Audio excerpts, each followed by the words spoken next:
close. Sort of swing that thing. Swing a hammer.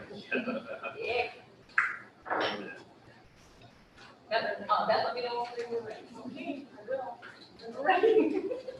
Okay, I think we're ready. There. This time? Okay. Wow, that was awesome. We call to order our meeting for Public Safety, June 21st. Roll call. Chairperson Gibbs is here. Councilor Collins, I am here. Councilor Moore. Here. Mayor Rosenbaum. Here. Item number 1, approval of the minutes of April 19th, 2021, Public Safety. Can I get a first and second? Mayor? Second. All in favor? Aye. Um, Item number 2, building inspector 2.1 discussion, building inspector's tree report. Apparently, that was a very big report. I said, I haven't been able to send this to Beth. I can't open up a document that big on my phone. And for some reason, emails are going missing in my computer. And I can't figure out what's going on. So, I don't. I mean, it's a hard copy to follow along. Oh, okay. Yeah, thanks.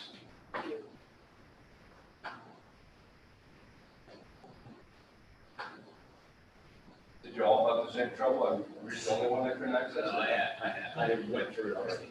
Yeah. Yeah, I tried to printer it out of ink. Oh, What's that? My printer ran out of ink when I tried to copy it before it came over. I have an extra copy of the ones. So how is this, you have a dedicated person who goes around the city to look for this, or how does this? Not exactly, you know, it's a total office project. The law, I actually don't know what the number of the local law is, but it was established in 2012, I believe. Requires us to canvass the city and come up with a list of hedges that are in violation of this law, which is typically is hedges that overhang the sidewalk. They could also be trees where the roots are lifting the sidewalk, or, you know, there could be some other factors, but typically it's trees that overhang the sidewalk, and sometimes they're even city trees. I think there's 3 trees on there that are actually city trees, and so we notify Public Works to address those. Please continue, sorry. Continue, no, sorry. Yes, I saw that. Yes, I worked on that. She's on. You got my message, right? Well, if she didn't before, I'm sure she's got it now. I left her a message the day that I was sent you. It's a very kind message, thank you. It's always a kind message from Joe. So, this week we'll send out letters. We're required to give them not less than 30 days. But, you know, oftentimes we work with them to, you know, if it takes longer, you know, we just want it done this season. Originally, when this started in 2012, there was 80 or 85 on the list, and some of them were really, you couldn't fix these without removing the hedges. And it was really hard those first few years. Most of them, I mean, Jeff's ward, or actually maybe yours, you have Grace Avenue in that? Yes. Yeah, so some of those hedges, yeah, they had to remove them. People were crying. It was not fun, but there was no way to rectify it. You couldn't trim them back far enough to get to the edge of the sidewalk without completely killing the hedge. So anyway, the list is a little easier now to digest. But yeah, we'll be sending letters out this week, probably giving them till, you know, August. And if anybody has any issues, certainly give us a call. We'll get calls in.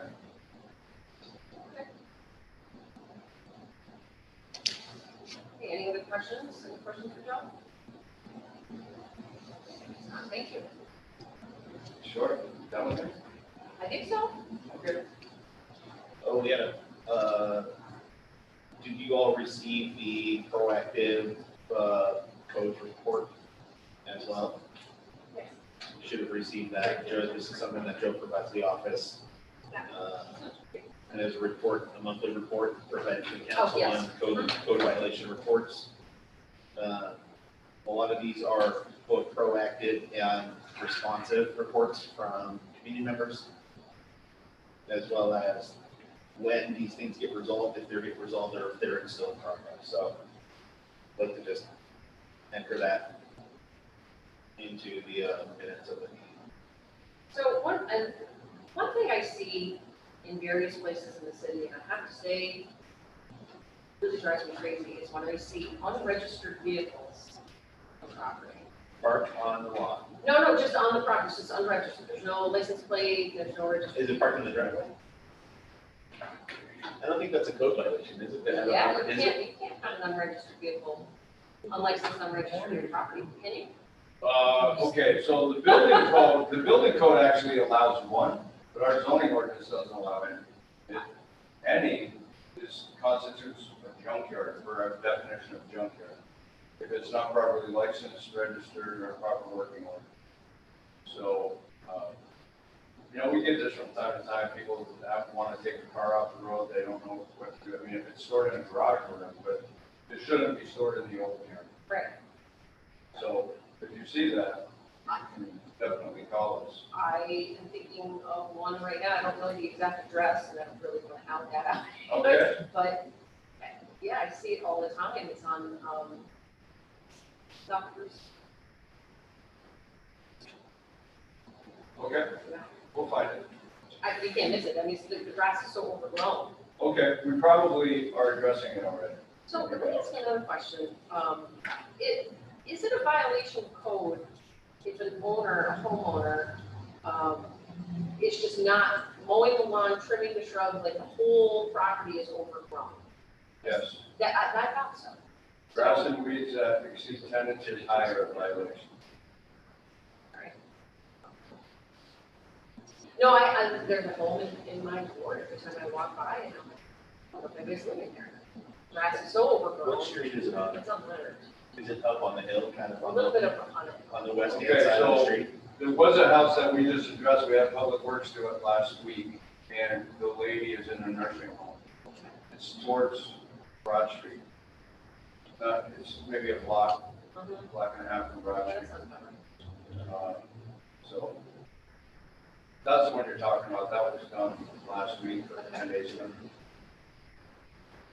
All right, any other questions? Thank you. Sure.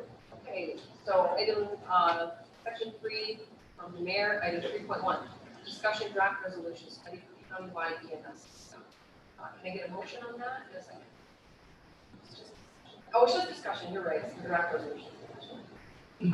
So mayor? Yes, so as part of the county-wide shared service initiative, we are looking at doing a county-wide EMS study, which will include City of Plattsburgh, Town of Plattsburgh, all supporting agencies. Spoke with Chief Wallace, spoke with the union folks about this as well. The ideal situation is that after this comes out, there's some sense of where EMS should be operating, how it operates throughout the county. That may or may not have an impact on the City of Plattsburgh. But the whole point is that, with the overlapping agencies that service both the city and the town and the county, the idea with the study is doing what's best use, where they should be dispatched, who should be covering lives as part of that. So there's a notion that the study itself will cost, I think, $55,000, and the city, I'm recommending that the city put in $5,000, considering that we're one of the most largely populated areas. The town's also putting in $5,000, and then there's other breakdowns in there as well. Towns and villages are also kicking in money for this. Those folks that are mostly impacted on the outskirts of service will also be supporting this. The whole point is you kick off the process, a formal recommendation comes back, but it's going to take a couple of years to implement. So what is, this is something that's been brought up in previous councils. What has been the hindrance to moving forward with this task? You're asking the wrong person. I wasn't here. I mean, this has been brought up in your previous. What's that? What The- is? Like a Doing countywide, shared service. don't know. I think from my sense with the current group of town and village supervisors is that there's more of a sense that they want to move forward with something versus putting all the financial burden on one or two municipalities to fund this type of study. That's the only thing that I can tell at this point. Do you, maybe this is a question for Chief Wallace, what would be the benefit of us doing like a shared, complete countywide EMS rather than the way we're operating now? I think it's, No, do you have any idea what that would be? well, it's gonna give us a baseline of what's gonna be the best deployment for resources for the city, for different areas. But, as for the city, maybe getting another set of eyes that can look at it from a different perspective would be helpful. But long term, if this were something to enter into, what would be the benefit for the city? Let's see. I mean, like, Cost savings or? it could be savings? cost savings, but that would be a whole part of the study. No, I know that, I guess that's what. I mean, it could be cost savings, it could be potentially structural changes, there could be different ways to implement or execute on our own EMS. But again, one of those things where you have to do the study and then with the recommendations, to see what fits, and then you implement that. But ultimately, yeah, the whole notion is that you build in some efficiencies and some cost savings with some expertise looking at how to implement a countywide EMS, which obviously includes the city of Plattsburgh, and the town of Plattsburgh.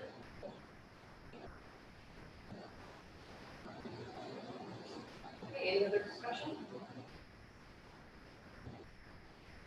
Okay, item 3.2, draft resolution, authorized budget transfer, general fund, mayor's office, contract services. Can I get a first and a second? All the motion. I'll second. Mayor, would you like to explain Same as funding that study. Yeah. the, director? Okay. Okay. All in favor of, moving that? Just have one question. Yeah. How is this gonna impact the city? Are we gonna be part of this, or is this like something we're keeping an eye on, or? Part Is this, like, No, this- We're gonna all be, No, I mean, like, at the end of the study, we'll say the city of Plattsburgh needs the X amount of resources to cover this region in the town, or this agency needs to cover this agency needs to cover that, right? And then we kind of fill in from there.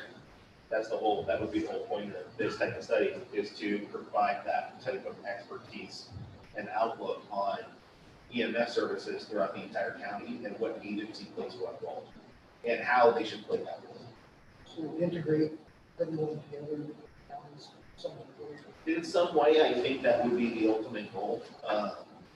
Then the question is who oversees it, the whole situation, and, again, we don't really know until, we do the exercise and bring the expert in. Thank you, Mayor. I'm sorry to cut you off. 3.2, I don't know what that's doing in here, by the way, that ain't right. That's what I was, Yeah. that's what I was. Yeah, that's not right. I don't know what this one is, but essentially it would be the same resolution, moving money from the, paying for this type of service from the mayor's budget. So what is this thing? What is what? This, That's a resolution that we passed last time. That's parks, you can't go with that. Yeah, sorry. Ignore that. okay. I was very confused. Okay, Yeah. so all in favor of moving, our actual draft resolution to the regular agenda? All in favor? Aye. Section 4.1, draft resolution authorizing memorandum of agreement, New York State Division of Homeland Security and Emergency Services Office. Can I get a first and second? All the motion. Okay, discussion. All right, so this is the authorization we have to do every year for a home trailer, oil, and a petroleum fires we come across, from Markland Task Force. State. Every year we have to sign this resolution. They own the trailer, we just house it, it's employed if needed, we can use it for any other emergency. We want great resource, they dwell in some upkeep whenever possible. It's just every year, New York State makes us go through this fundraising. We're at that point. Is there any cost involved? Is there any cost involved? No. No. We stored it in a county building, so that it can be quickly deployed. We were chosen as one of the first 10 in the state. The next one down is Cyber Grove, follow the rail, especially now with the Keystone pipeline that has been shut down, that you'll see that it increasingly improved by rail. We're one of the main pipelines. Any other questions? Okay, thank you. All in favor of moving this to the regular council meeting agenda? All in favor? All right, item 4.2 is discussion for assistant chief. I should say this is part-time position. Captain D'Angelo, who's nice enough to attend this meeting tonight, has been doing some work with Chief Wallace regarding some training, in-person training, on-staff training, or in-staff training rather than after-hours training. The whole notion is that Captain would come on board as a part-time assistant chief. It's a retired position, so there is a cap to the level of spending for that. But the benefit would be the amount of training that would be provided, standard operation guidelines that can be distributed across all units of the fire department. And then any availability that is needed in chief's absence, the assistant chief would be there available. Overall funding, it is much less than hiring a full-time chief, assistant chief. Captain is going to be retired, so again, he can only make a certain amount of money each year. And with his retirement salary, it's not being expended, which had been budgeted this year, not being expended for the remainder. So it's gonna help a lot with our efficiencies. Captain is very good at his training and being able to give specialized training what he's been doing. There's a lot of training that we need to be able to keep our compliances up to where it's supposed to be. And we've been right on the edge of that. With this position, we'll take our training, we'll make everything much more efficient. We're gonna do a lot of on-shift training that we normally would have to call in overtime to do. So there's going to be some cost savings there. We're looking at possibly expanding to other services too. The captain is well versed in doing fire extinguishers and doing services. We do that as a third party. We're looking at doing some training and taking that on to be able to do all of the city fire extinguishers that we can, so we don't have to go out to third party. There's cost savings there. CPR instruction, any type of AED instruction, to be able to utilize that's just a cheap position for that. Any questions? Do we have an assistant chief right now? No, that's a management position that has remained vacant for 6 years. I left it and it was supposed to be filled. Does that have to go through civil service? Being part-time, we may have to do just a job description, what percentage of hours are spent and which passes, which is normal for job duty. Being that it's part-time, not full-time, they'll be required to have. But as far as any of the prerequisites or any of what needs to be in that position, the captain more than sees it. So will this have to be a council resolution for appointment? Part-time? Yeah, that's the. I have to double check. I You don't don't think so? You don't? I don't know. All right, so we've got some days to figure out what Yeah. actually. Part of the discussion. No, I'm in favor of it. Yeah. I think we're long overdue for a second set of hands on your costs, programs. We've been working together on a lot of different projects. You're going to see, we're gonna talk about confined space, and we'll actually bring it up, even though it's a program, get all the training. You're gonna see how that is gonna help us serve our community, but is also gonna be a revenue generator. We're gonna mirror what Smalls does, we can touch with their chief down there, have their actual cost breakdown and what they charge. So we're just gonna mirror that and offer to the surrounding areas. So we're also, the training, we're gonna be doing open water training today on Thursday and Friday. There's a graciously volunteer to join. Volunteer. All told? Oh, no. That works now. But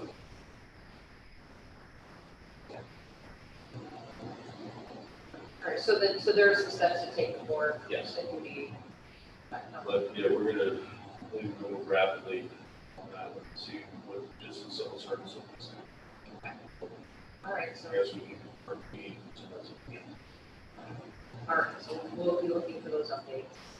On to item 4.3, discussion of confined speech. I'll come back.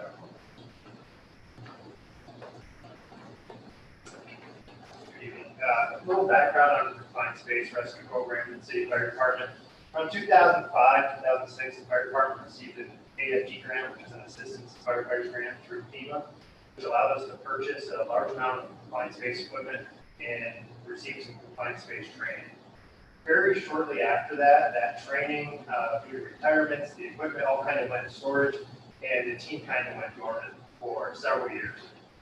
We are listed through Clinton County SEPA, the County Emergency Preparedness Assessment, as the only confined space rescue team in the county.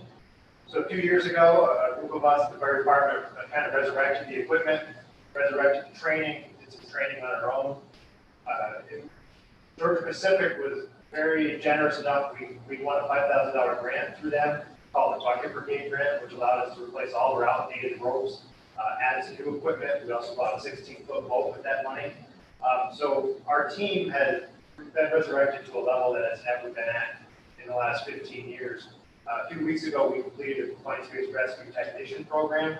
We had 7 members of the department go through a 40-hour course that I led that meets the NFPA standards and OSHA standards for confined space rescue.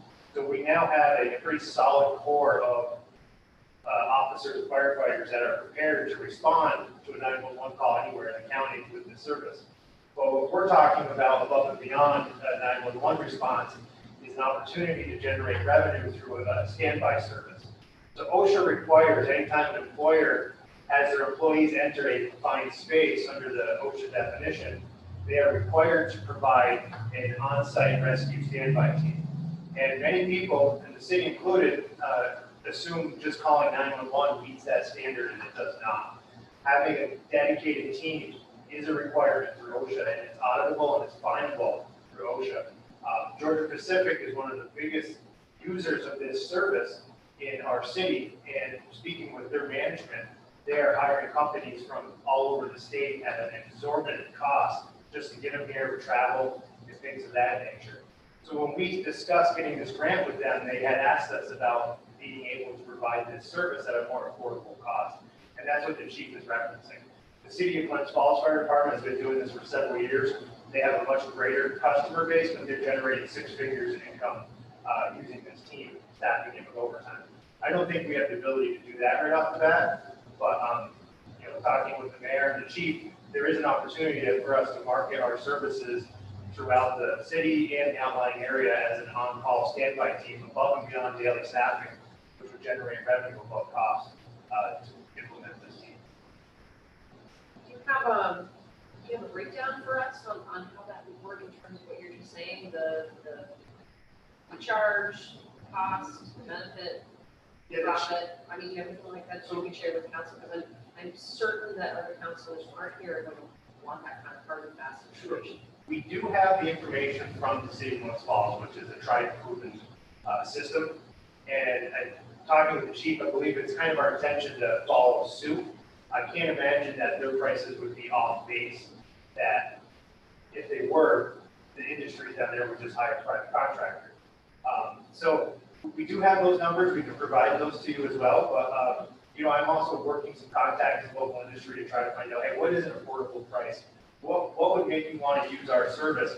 And then come back and run the numbers, make sure it is something that not just covers costs, but generates revenue as well. And free is not an option. Pretty done. So is there special equipment that you need above and beyond what you already have in order to do this? No, we have all the equipment. A few years ago, we were able to use some surplus budget money to purchase a 16-foot enclosed trailer. All of our confined space equipment is housed in that trailer. It's ready for response at all times. The only downside would be if that equipment is staged at a standby call, and we had a 911 call come in, then we would have a cross where we would have equipment be needing to go two places at once. So that would be the only concern. You know, I don't like to use the term that's highly unlikely because in our industry that's when things go bad. But that would be our only concern, is that we have one set of equipment that if we're tying it up, it wouldn't be readily available for a 911 call. But it also seems to me if our local industries are putting their employees in confined space, that it wouldn't be a 911 call that people plan, like on a standby. Right, absolutely. The intent would be if we're on scene, providing that standby, and there's an emergency, we would already have developed a rescue plan, following much like lifeguard would, the Reach Throw Road Go, and we would try to rescue those people with our on-site crew. And we're not talking about bringing our entire team for standby, we're talking maybe 3 people. So this would be a controlled rescue situation where we've already evaluated the hazard, we've already come up with a plan versus a 911 call for, say, you know, someone fell into an open manhole or something. That's a totally different scenario. But we would have the personnel is split, it would just be a means of splitting the equipment.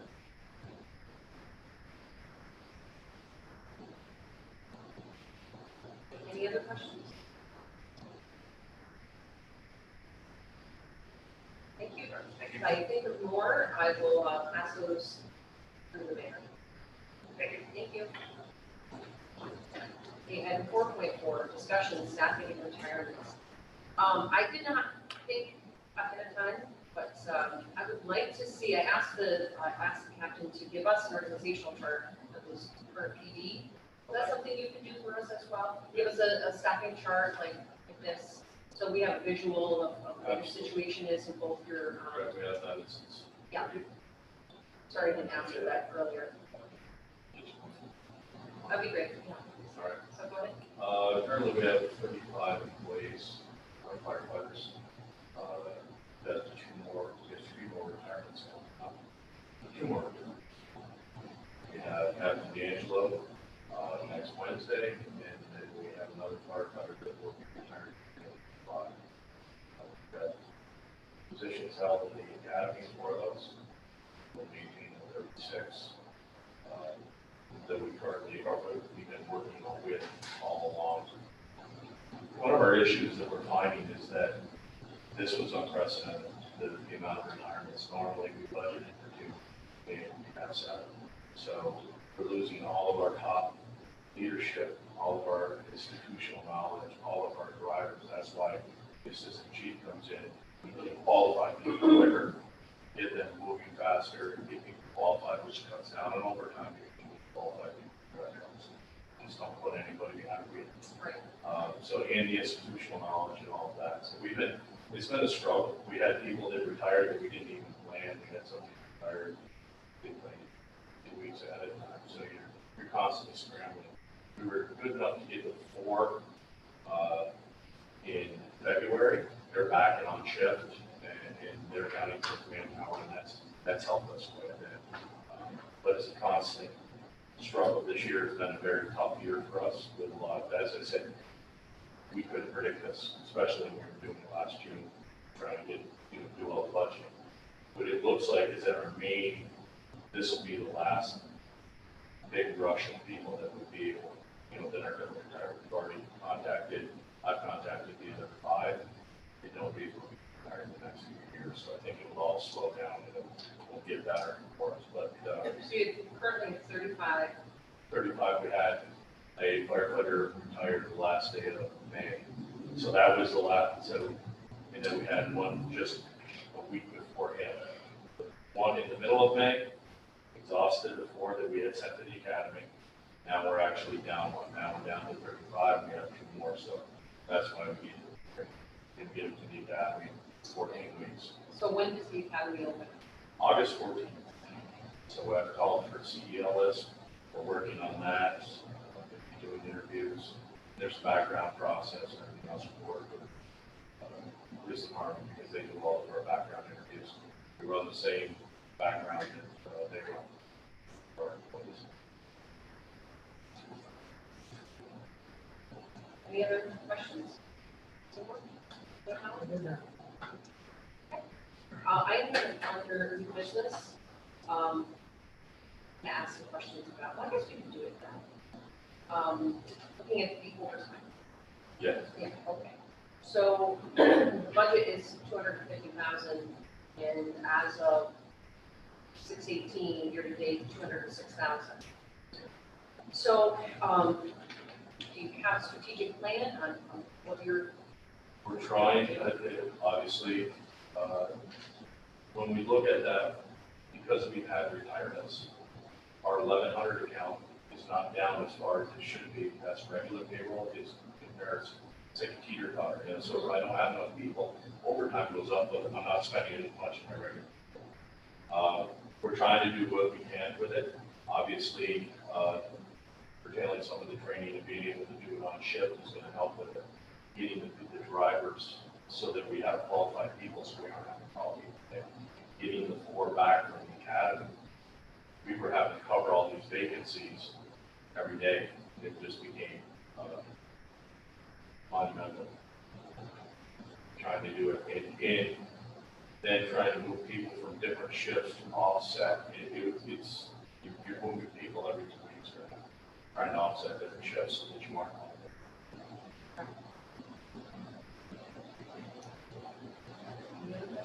Yeah, I think at the end of the year, what we'll see is really pressing up against the overtime budget, but the 1100 budget will be much under than what's expected. It'll balance out a little bit better. And then we will have to look at a realistic number for next year with overtime and staffing and potential retirement, backfills, potential backfills. All right, thank you.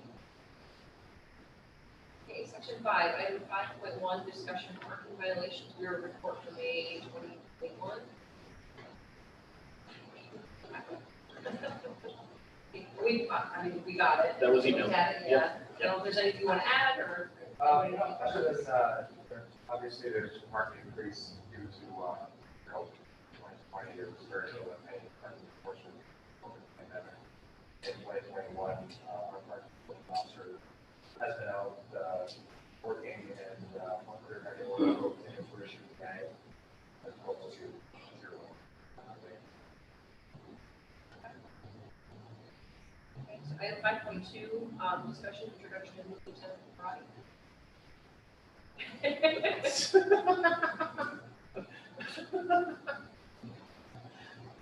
And I asked for you to come, I've never met you, and, Lieutenant Jerry Trombley came to our last one, so I wanted for you the face to the name, so it's nice to meet you officially. Nice to meet you. That was it, that's all I just wanted to do, so. I met you at the, That's right, The event the other night. Great. Oh, but I do have to say this, the event that was held at the Oval was fantastic. There was hundreds of people out there, hundreds of people, engaged in public safety issues, health issues. There's food trucks out there, there's music out there, it's just a good atmosphere, good family-friendly atmosphere for Oval this weekend. Appreciate you guys' company organization of it. very, very positive. Yeah. The officer. So I did ask the mayor, I'll be on summer vacations shortly, and really would like an opportunity to have a meeting with both you and Detective Trombley to talk about, and Captain as well, the current situation of the officers, the way that the department is running, obstacles, what's going well, those kinds of things. So just wanted to put that on your radar, collective radar. So I'll be asking for the mayor to set something up, and I can finish with school. Okay, thank you. Council, I know that you wanted to go into executive session to discuss personnel matters. We can do that at the end, because I don't think there's gonna be any actual items that come out of that. Okay. Yeah. Oh, okay, so I got the impression that we weren't having it because we were. No, we can still have it if you like. Yep. Do, He's not needed for it. okay, Yeah. Council Moore, Council Challenge. I mean, you got an email, did you want to have the executive session? Yeah, I'll make a motion to do. No, not right No, now, no, it'll be at the end. Yeah. Okay, that sounds good. All right, does anybody have any new business?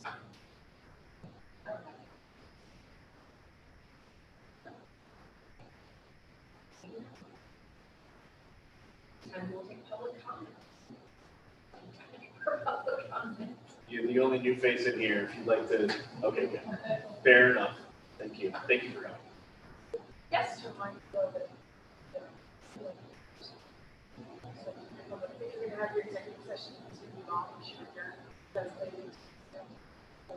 Oh, what time? No. What time? 6:30 or 6? We won't do that. No, I don't think we'll do that. But we're also not taking any action. Correct, so it's just to discuss matters of personnel. I don't think so. Okay, sure. I would say. I'll make a motion to adjourn, motion to enter executive session to discuss, matters of employment. All in favor? Aye. Okay. We'll be back, most likely not take any actions. No, we're not gonna take any action. Coming out of the executive session, so y'all can leave if you want or hang out until we get back, don't matter. I will note that you are still live streaming right now. Yeah. Okay, so. I think he's telling you to get paid. Only positive stuff. Okay. Thanks.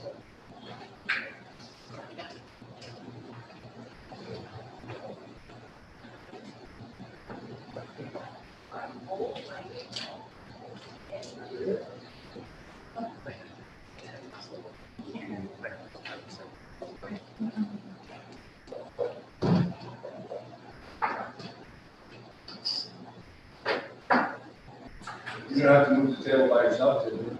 Well, I think maybe Lisa, she couldn't forget that we were having. Sorry. I think her and Kyle came up to test the system and Make sure. it's our Is this first your live first meeting. one? Oh, It's our okay. first live meeting in 15 months. Yeah. Oh, Trying to think of the- Yeah. Well, so for 6:30, we don't need this. Oh, that's not. It's open to the public. but it's Okay, not. all right. That's. It's not wrong to remind them that we would need that.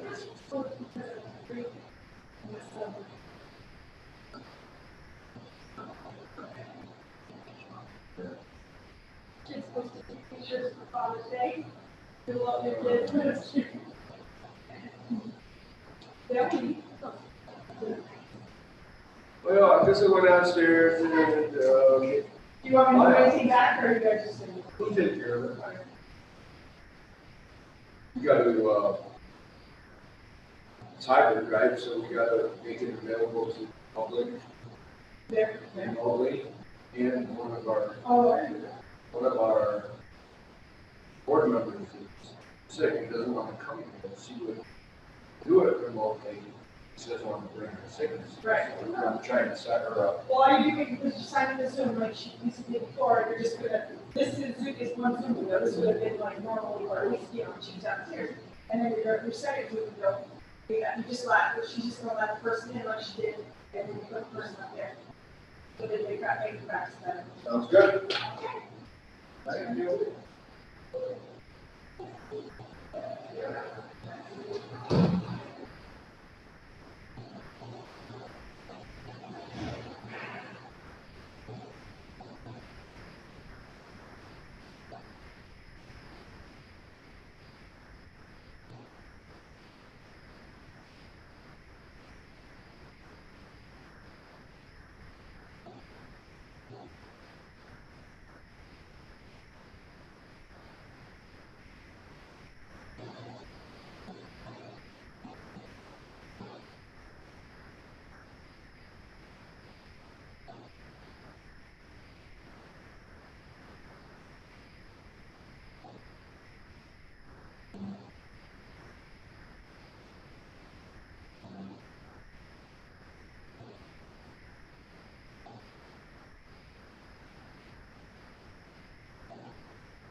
you came back.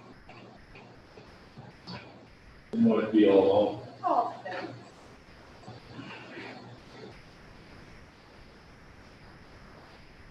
You go camping this weekend? What's that? Were you at camp this weekend? No. I'm working hard on my house, Ah, trying to get that all squared away.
I mean, I'm going to do that little part of work.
heard a phone ring, I thought I heard a phone ring all day.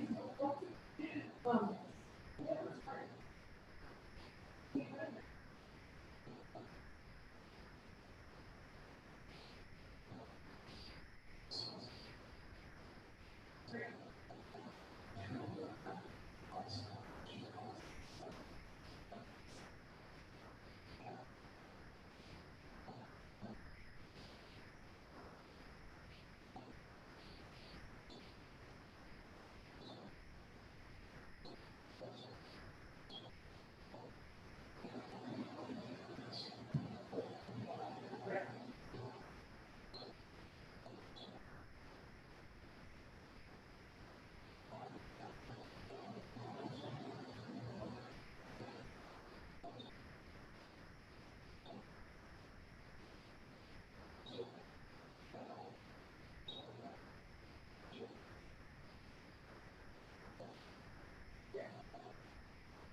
That's what he said.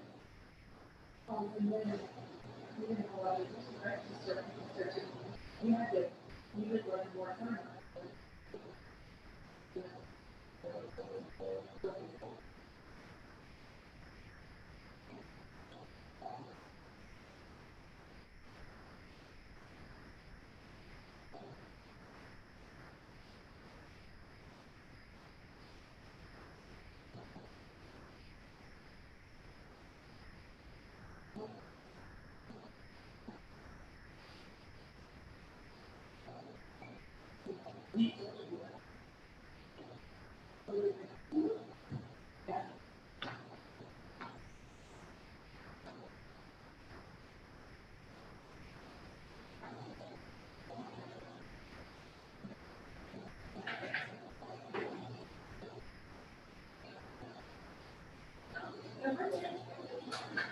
Like, you guys were that I didn't want her to be long.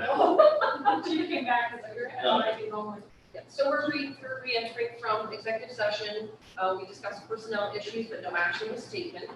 I'll take a motion to return from executive. Motion exit. I'll make that second. There's no other business for this committee, so I will take a motion to adjourn. Second. All in favor? Meeting adjourned.